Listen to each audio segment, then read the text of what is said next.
Hello and welcome back to Ironbridge for the outdoor sessions of the ever exciting Blackfoot Book Club, and it's the only BBC you're ever going to need apparently.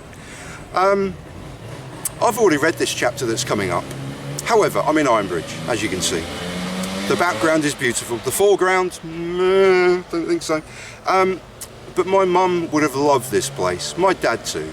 But I used to talk about Ironbridge endlessly to my mum, and she so wanted to visit this place. And anyway, here's Ironbridge, and here's a chapter entitled Brighton March to Solly's tune.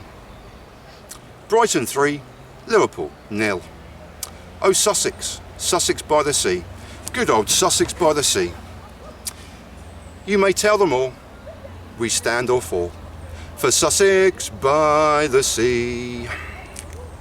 Ever the traditionalists, Brighton and Hove Albion still enter the field of play to the glorious musical refrain of Sussex by the sea, and I can't help but think of a Sussex-born gentleman who didn't support Brighton but rather tolerated Manchester United to placate a wife who bore him 4 children.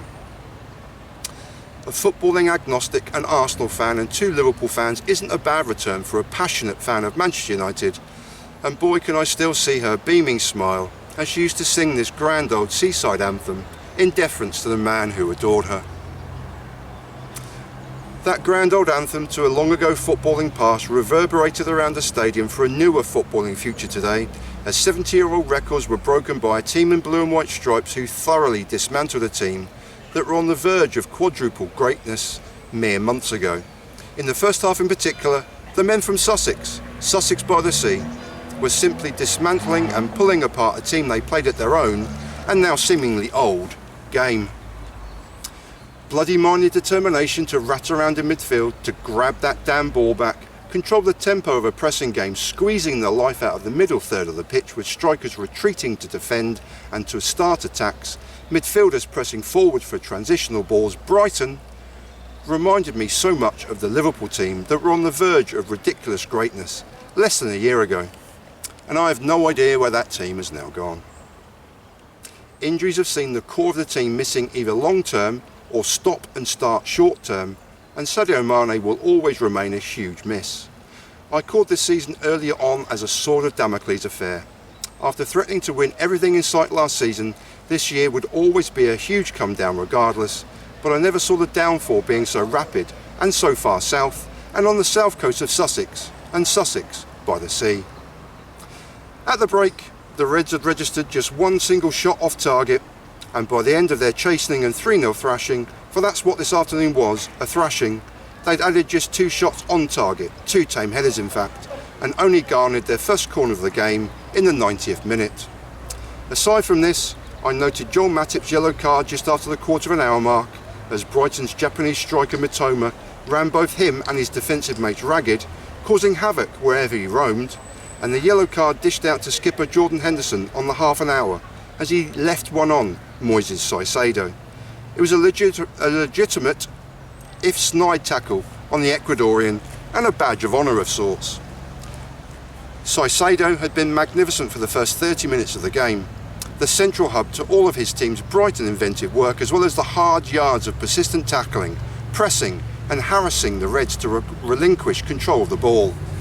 Henderson's tackle was one of authority, to kick, hassle and hustle Brighton out of their stride and his team into theirs. That it failed so miserably speaks volumes for the team he currently leads, and a team that isn't even a shadow of their former selves. It's looking far worse than that. Brighton were magnificent and fully deserved their comprehensive win.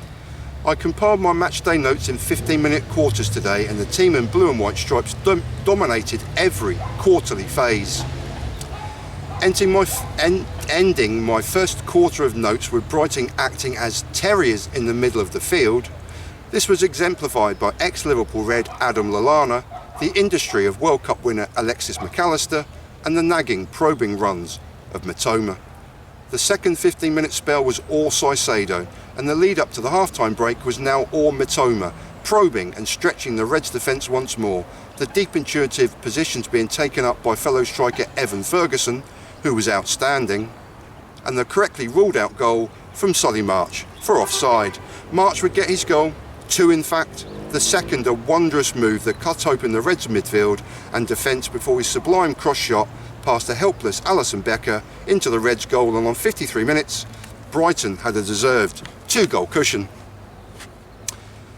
10 minutes later, and after a team move that calmly and assuredly swept from defence into midfield and back again, one touch, two touch passes pulling the Reds out of position and creating ever larger swathes of untroubled possession in the centre of the field, Mitoma drilled a low shot forcing Beckett into another scoreline saving save.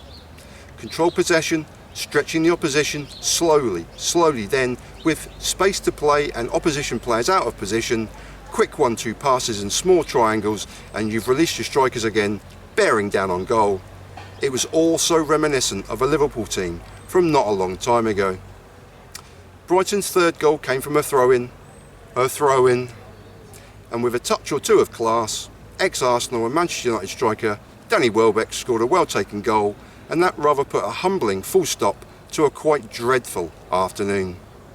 Shall we sing another bar of Sussex by the Sea? Or shall we just forget the afternoon ever happened? Chasing the Impossible and the Sword of Damocles. It's a book I'm immensely proud of. Forget that. That was for Patrick. And that was for Maureen.